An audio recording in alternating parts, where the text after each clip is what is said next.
Do you need something? Have a few minutes to talk? Very well. I had been recording a message for Kolyat. How are things going with him? It is difficult. All things worth keeping are. I never explained. I suppose the story of my wife's death took you by surprise. I figured you'd explain to me when you were ready. I appreciate your patience. I kept my work clear of our home life. I assumed that would be enough to protect Erica. That memory I mentioned before. Laser dot trembles on the target's skull. The smell of spice on a spring wind. Sunset eyes defiant in the scope. That was Erica. That was how I met her. She saw my targeting laser as she walked by and threw herself in the way. I guess she impressed you.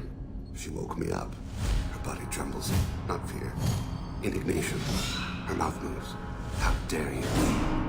You and I trained to sacrifice ourselves to save others. How often does a civilian step in the way of a bullet to protect someone they've never met? I thought she was the goddess Urashu. She met my eyes through the scope, and my purpose faltered. So how'd she go from blocking your shot to having your children? I had to meet her. The memory possessed and endowed me. I fell on my knees before her, begged her pardon. She introduced me to the world beyond my work. Eventually, she forgave me. Later, she loved me. When you talked to Kolyat, you said she died. I let myself become complacent. I thought Erica and Kolyat were safe. I stayed away too long, and my enemies came for her. Who came for her? Batarians. A slaver ring that was preying on Hanar outer colonies. I'd killed their leaders. They paid the shadow broker to find out who I was. But they were afraid of me, so they went after her. You told Kolyat that you hunted her killers down. Erica woke me up.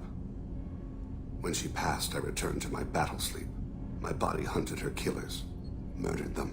I was taught to grant death quickly, cleanly, to minimize suffering. I let them linger.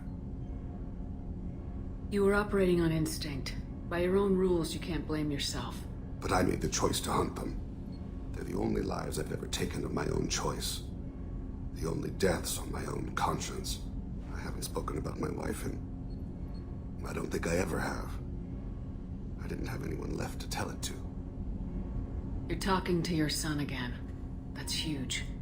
Don't lose sight of that by dwelling on should-have-beens. You are correct, of course. Thank you for listening, Siha. I think my translator just glitched. What did you call me? Siha. Someday I'll tell you what it means.